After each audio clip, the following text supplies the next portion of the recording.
The small town of Ravenwood nestled quietly at the edge of Whispering Woods, a dense forest with an eerie reputation. For generations, townsfolk had shared hushed tales of the woods, speaking of ghostly whispers and strange occurrences.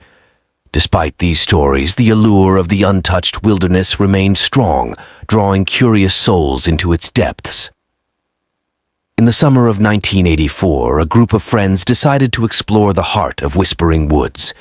Jake, Lisa, Mark, and Sarah were all thrill-seekers, dismissing the old legends as mere superstitions.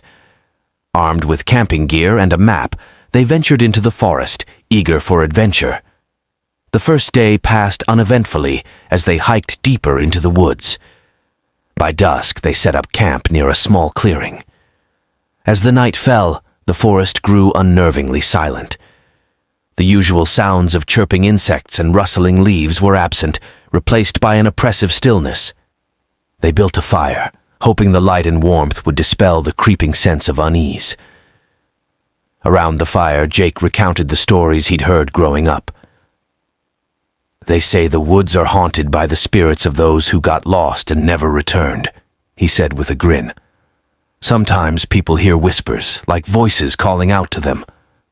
"Or it's just the wind," Mark scoffed, tossing another log onto the fire. As the night deepened, the group settled into their tents, the fire reduced to glowing embers. The silence persisted, making sleep elusive. Sarah, unable to rest, stepped outside to get some fresh air. As she stood by the dying fire, she thought she heard faint murmurs, like distant conversations. She dismissed it as her imagination and returned to her tent. In the middle of the night, Lisa awoke to a soft, persistent whispering. She strained to listen, trying to make out the words. The whispers seemed to come from all around her, echoing through the trees. Unease prickled at her skin. She shook Jake awake, but by then the whispers had stopped. He grumbled about her overactive imagination and went back to sleep. The next morning, they continued their journey deeper into the forest. As they walked, an unsettling pattern emerged. The deeper they went, the more they felt as if they were being watched. Shadows flickered at the edge of their vision, and the whispers returned, more distinct and urgent. By late afternoon, they reached an ancient oak tree, its gnarled branches stretching ominously towards the sky.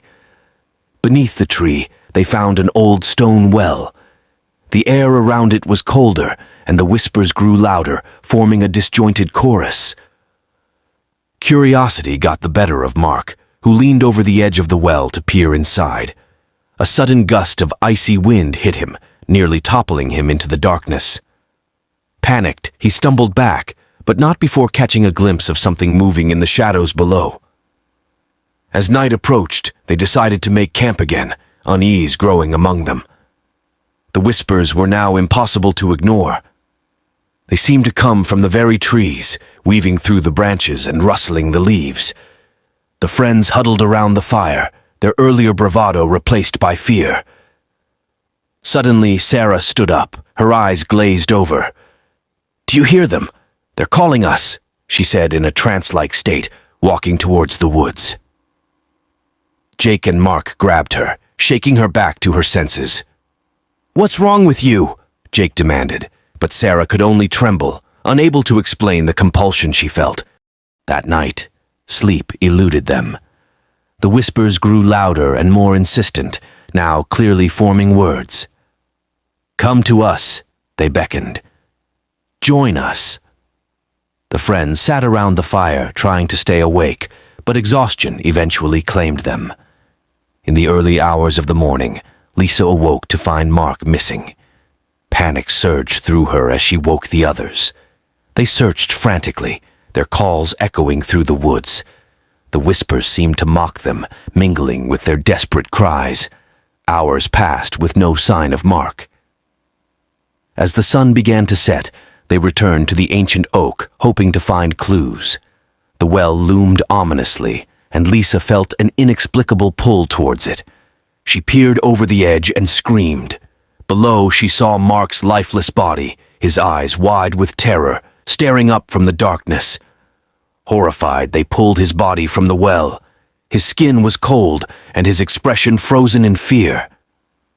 Jake noticed strange markings on his arms, symbols that looked like ancient runes. The whispers grew louder, almost deafening. "We need to leave," Jake said, his voice trembling. But as they turned to go, they realized the forest had changed. The paths they'd taken were gone, replaced by an endless maze of trees. They were trapped. Desperation set in as they wandered aimlessly, the whispers now a constant presence. Lisa, overcome by fear and grief, succumbed to the voices, walking into the woods and disappearing into the shadows. The remaining two, Jake and Sarah, held onto each other, their sanity fraying.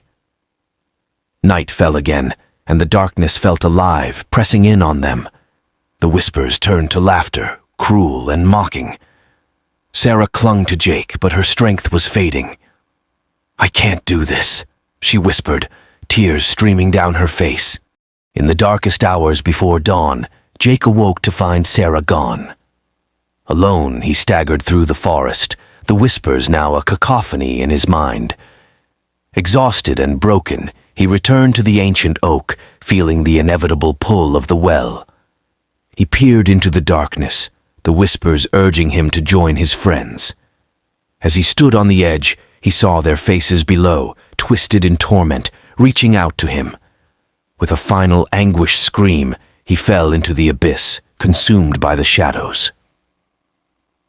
The sun rose over whispering woods, casting long shadows over the silent trees. The forest swallowed the screams, the whispers fading into the wind. The townsfolk of Ravenwood spoke in hushed tones of the missing friends, warning others to stay away from the cursed woods. Yet the allure of the unknown remained, and the whispers waited patiently for the next souls to wander into their domain.